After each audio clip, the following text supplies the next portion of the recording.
Bem, meus amados irmãos, meus amigos, vocês que têm acompanhado o Projeto Basileia pela NET, aqui estamos mais uma vez para trazer para vocês mais uma pregação do Evangelho do Reino de Deus. Especificamente, falamos sobre a questão dos rudimentos da fé cristã. Os primeiros fundamentos que está escrito lá em Hebreus 6, de 1 a 3. Que envolve arrependimento, batismo nas águas, batismo com o Espírito Santo, a doutrina da fé, a imposição de mãos, que já vimos, e aqui estamos para falar de mais um rudimento da fé cristã, que é a ressurreição dos mortos. Para isso, vamos fazer uma pequena oração.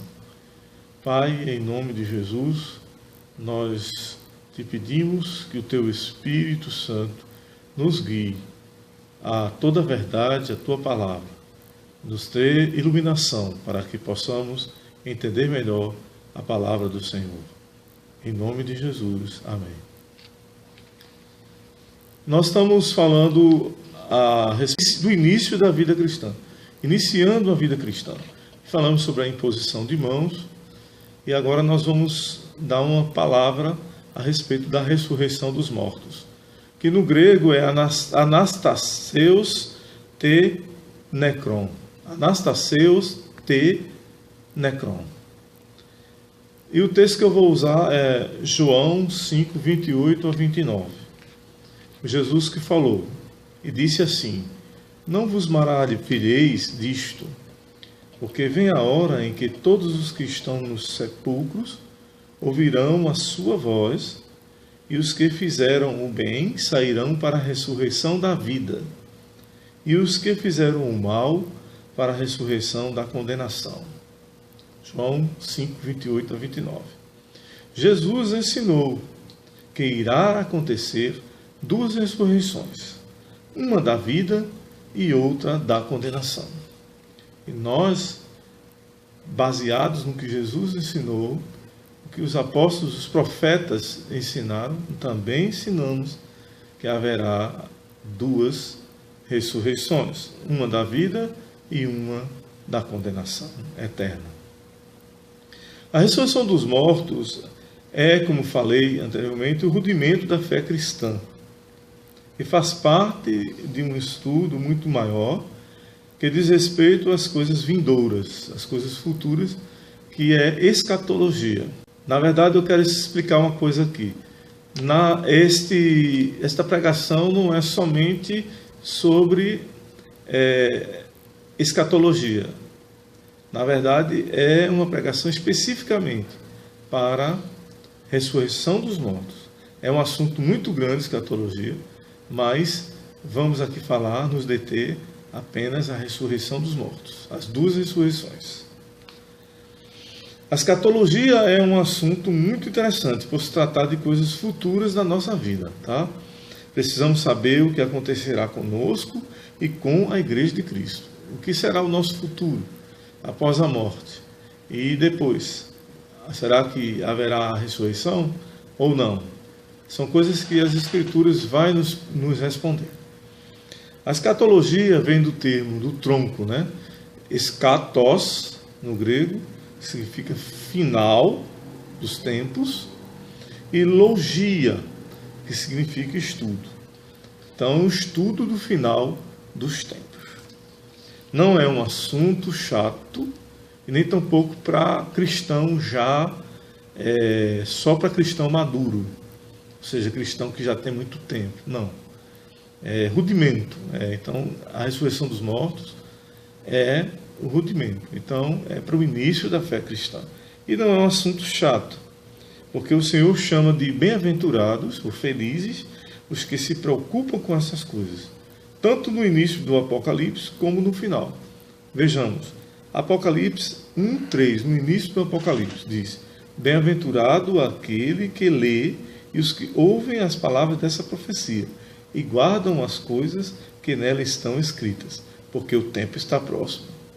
E Apocalipse, no final, 22:7, diz a mesma coisa, diz: Eis que presto venho, Bem-aventurado aquele que guarda as palavras da profecia deste livro.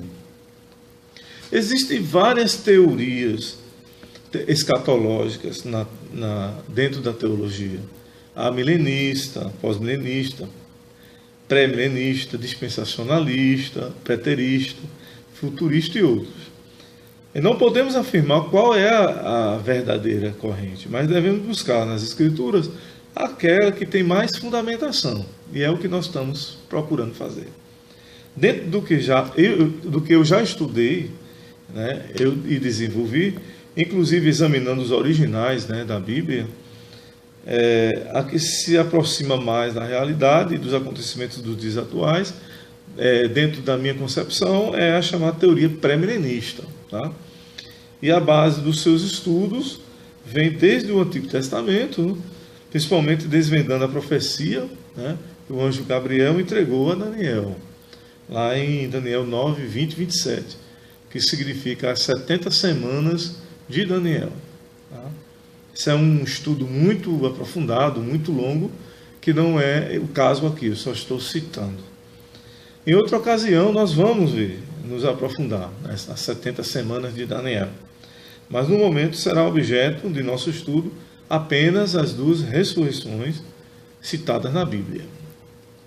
Então vejamos as ressurreições. Vejamos as citações das ressurreições no Antigo Testamento. Foi revelada a Daniel o futuro e entre os eventos mostra claramente que haveria duas ressurreições. Uma para a vida eterna e outra para a vergonha e desprezo eterno. Está registrado em Daniel capítulo 12, versículo 1 e 2. E naquele tempo se levantará Miguel, o grande príncipe, que se levanta a favor dos filhos do teu povo, e haverá um tempo de angústia.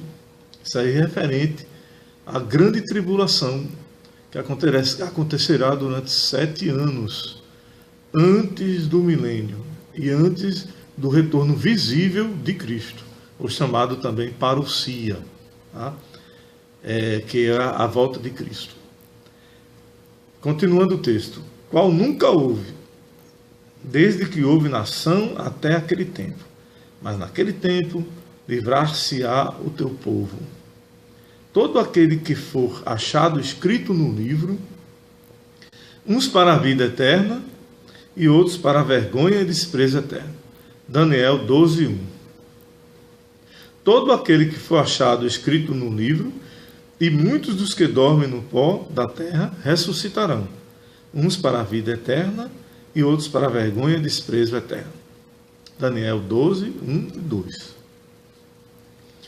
A Isaías, ao profeta Isaías, também foi revelado as duas ressurreições. Vejamos. Morrendo eles, não tornarão a viver, falecendo, não ressuscitarão. Por isso os visitaste e destruíste, e apagaste toda a sua memória. Isso aí é Isaías 26, 14. Agora o 19. Os teus mortos e também o meu cadáver viverão e ressuscitarão. Despertai e exultai, os que habitais no pó, porque o teu orvalho será como o orvalho das ervas, e a terra lançará de si os mortos.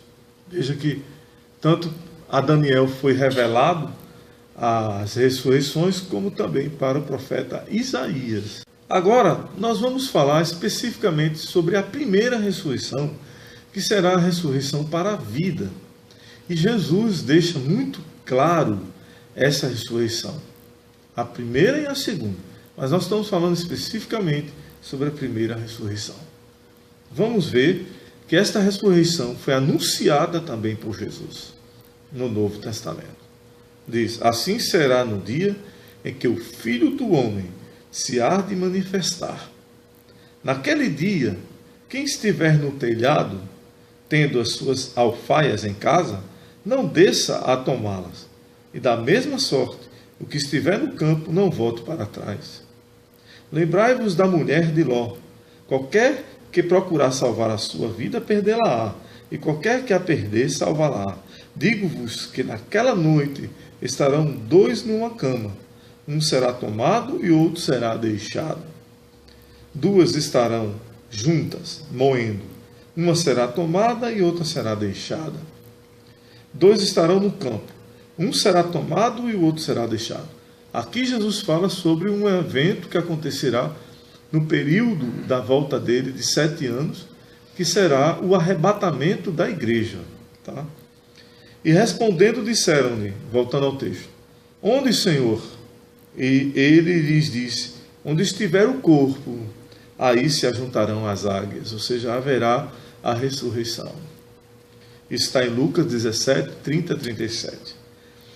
E também Jesus fala desse assunto, o seguinte, porque como o Pai tem a vida em si mesmo, assim deu também ao Filho ter a vida em si mesmo.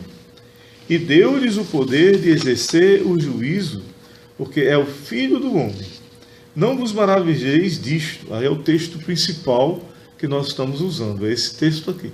Não vos maravilheis disto, porque vem a hora em que todos os que estão nos sepulcros ouvirão a sua voz, e os que fizeram o bem sairão para a ressurreição da vida, e os que fizeram o mal para a ressurreição da condenação.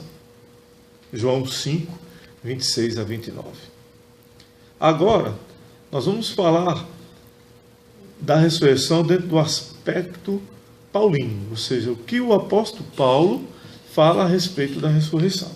Primeiramente em Coríntios, depois nós vamos para 1 Tessalonicenses. O texto de Coríntios é um pouco longo, mas é muito importante, porque nos explica detalhadamente o que acontecerá na primeira ressurreição. Mas, de fato, Cristo ressuscitou dentre os mortos e foi feito as primícias dos que dormem. Se dormir aqui, as primícias dos que morreram, dos que já partiram. Porque assim como a morte veio por um homem, também a ressurreição dos mortos veio por um homem. Porque assim como todos morrem em Adão, assim também todos serão vivificados em Cristo.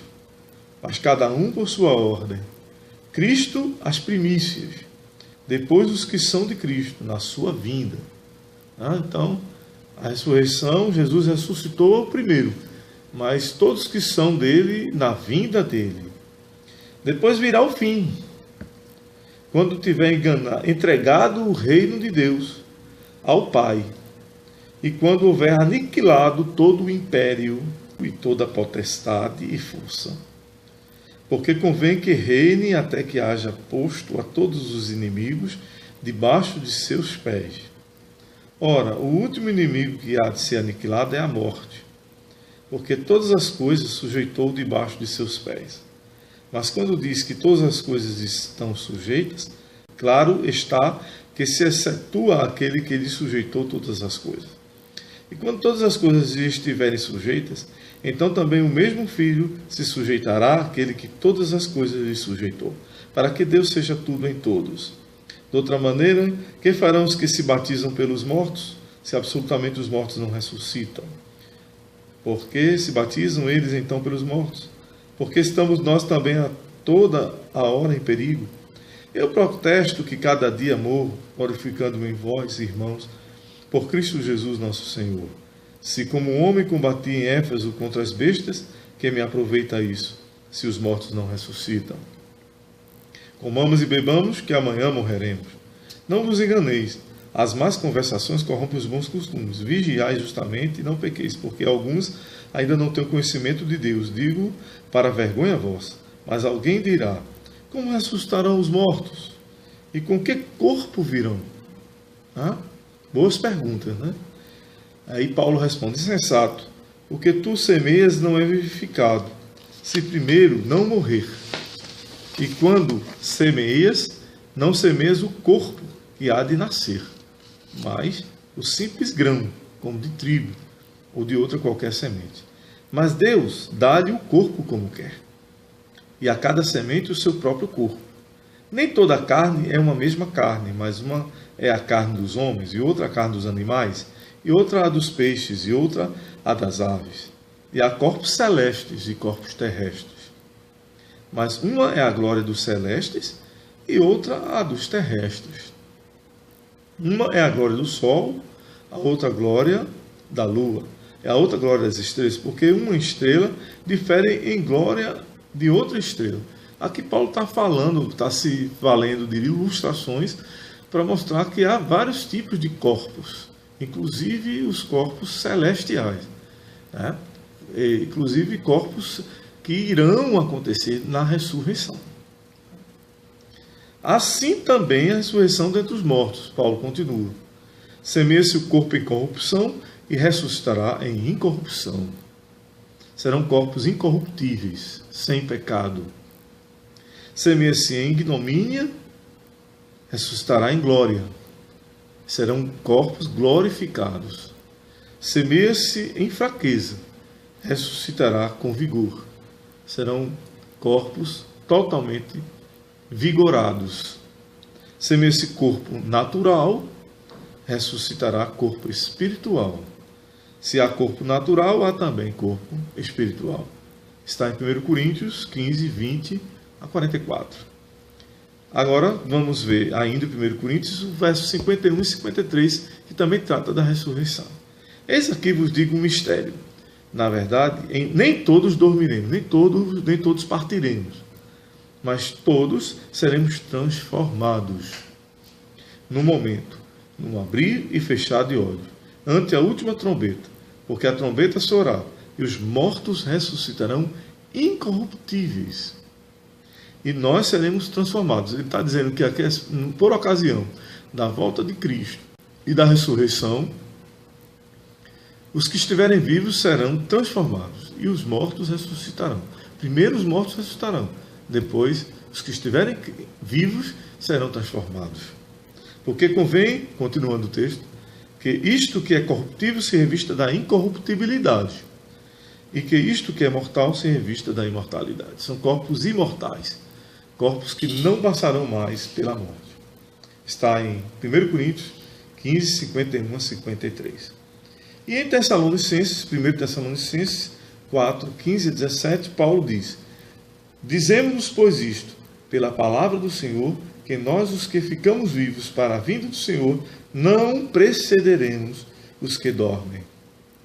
Porque o mesmo Senhor descerá do céu com alarido e com voz de arcanjo e com a trombeta de Deus, e os que morreram em Cristo ressuscitarão primeiro.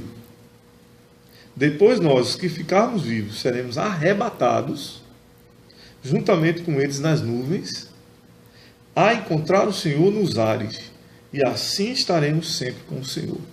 Então, o que acontecerá? Haverá primeiramente a ressurreição dos mortos, os mortos em Cristo, as almas e espíritos que estão na glória, lá no céu, retomarão seus corpos, em corpos imortais, incorruptíveis, revigorados, totalmente, e haverá aqueles que estiverem vivos por ocasião serão transformados, também nos mesmos corpos. E haverá o arrebatamento da igreja. A igreja será arrebatada aos ares, ao encontro do Senhor, nos ares, nos céus. Então, esses são eventos da ressurreição. Arrebatamento da igreja, a ressurreição dos mortos, a transformação dos vivos, tudo isso será no abrir e fechar de olhos. A profecia pelo apóstolo João na ilha de Patmos é escrita também no livro de Apocalipse. Vejamos então, Apocalipse 24 a 6. E vi tronos, e assentaram-se sobre eles, e foi-lhes dado o poder de julgar. E vi as almas daqueles que foram degolados pelo testemunho de Jesus e pela palavra de Deus, e que não adoraram a besta, nem a sua imagem, e não receberam o sinal em suas testas, nem em suas mãos, e viveram, e reinaram com Cristo durante 1000 anos. Mas os outros mortos não reviveram, até que os 1000 anos se acabaram. Esta é a primeira ressurreição. Então, a primeira ressurreição será dos justos, em Cristo. E depois do milênio, que haverá a segunda ressurreição. Esta é a primeira ressurreição, o apóstolo João diz. Continuando, bem-aventurado e santo aquele que tem parte na primeira ressurreição. Sobre estes não tem poder a segunda morte, que é a condenação eterna, ou a geena. Mas serão sacerdotes de Deus e de Cristo, e reinarão com ele 1000 anos. Então, a igreja reinará com Cristo 1000 anos. Apocalipse 20, 4 a 6. Então, meus amados, nós terminamos de ver a primeira ressurreição, tanto anunciada, profetizada por Isaías e por Daniel, na verdade, entregue a Daniel pelo arcanjo Miguel, como pelo próprio Jesus Cristo, o apóstolo Paulo e o apóstolo João. Todos falam a respeito da mesma coisa, da mesma situação, uns dando mais detalhes do que os outros. Especificamente, o apóstolo Paulo, ele descreve bem detalhadamente o retorno de Cristo, o arrebatamento da igreja, a primeira ressurreição ou a ressurreição dos santos, dos justos, né? E também a transformação que haverá naqueles que estiverem vivos por ocasião da parousia, palavra grega que significa reunião, ou seja, o retorno de Cristo. Será uma grande reunião entre o noivo e a noiva, ou seja, o noivo Jesus e a noiva, a igreja, que são as pessoas, não denominações, não religiões, mas são pessoas justificadas pela graça. Então, agora nós vamos ver a segunda ressurreição. E aí, na segunda ressurreição, nós temos mais especificamente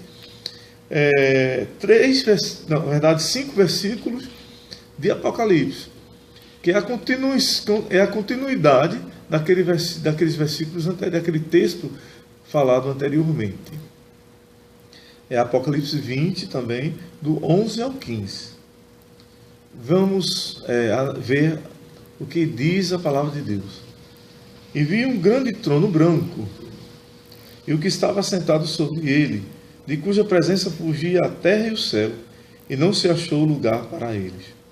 E vi os mortos, grandes e pequenos, que estavam diante de Deus, e abriram-se os livros, e abriu-se outro livro, que é o da vida. E os mortos foram julgados pelas coisas que estavam escritas nos livros, segundo as suas obras. E deu o mar os mortos, a segunda ressurreição começa aqui. E deu o mar os mortos que nele havia, e a morte e o inferno deram os mortos que neles havia, e foram julgados, cada um segundo as suas obras. E a morte e o inferno foram lançados no lago de fogo, que é a geena. Esta é a segunda morte. E aquele que não foi achado escrito no livro da vida foi lançado no lago de fogo, na geena. Então, todos os que foram ressuscitados após o milênio, na segunda ressurreição, que é a ressurreição dos ímpios, serão jogados no lago de fogo, que será a condenação eterna. Lá o fogo nunca se extinguirá e o corpo será um corpo diferente também, que não se acabará. E a pessoa sofrerá fisicamente, espiritualmente e emocionalmente, para sempre, eternamente, na geena. E aqueles que estão com Cristo reinarão com Cristo na Nova Jerusalém, para sempre também, eternamente. Então, esse é, na verdade, o final. Existem 2 finais aqui. E que isso depende da tua decisão enquanto vida. Porque após a morte segue-se o juízo. Você deve decidir seguir a Cristo, seguir a Jesus, pois esta tua decisão culminará na vida eterna, ou seja, você reinará com Cristo para sempre na Nova Jerusalém, e a Nova Jerusalém descerá sobre a terra. Esse é um outro assunto que vamos ver na próxima pregação, o juízo eterno. Mas, para que você não venha a cair no lago de fogo, de enxofre, ou seja, a condenação eterna, a segunda morte, é necessário que você entregue sua vida hoje Não deixe para amanhã. Hoje, para Jesus Cristo. Ele te salvará e Ele tornará você um filho e herdeiro do reino de Deus. Que Deus te abençoe, meu filho, em nome do Pai, do Filho e do Espírito Santo. Amém. A paz do Senhor Jesus. Eu quero agradecer a atenção que vocês têm dado ao projeto Asileia. Quero dizer que esse projeto tem como missão colaborar com o estabelecimento do reino de Deus nas vidas, nas pessoas, nas famílias, nas comunidades, na sociedade, e trazer a diferença, trazer realmente verdades sobre o reino de Deus, verdades bíblicas, para que nós possamos seguir o caminho do Senhor, que é perfeito. E eu quero dizer que você pode entrar em contato conosco para tirar dúvidas, questionamentos. Estou à sua disposição, meu irmão, minha irmã. Estou a seu serviço para lhe ajudar nas suas dúvidas, naquilo que você precisar. Vou deixar meus contatos aqui. Você me encontra no Facebook ou pelos meus telefones. Estaremos também no YouTube e no Twitter. Muito obrigado. Fica na paz do Senhor Jesus. Amém.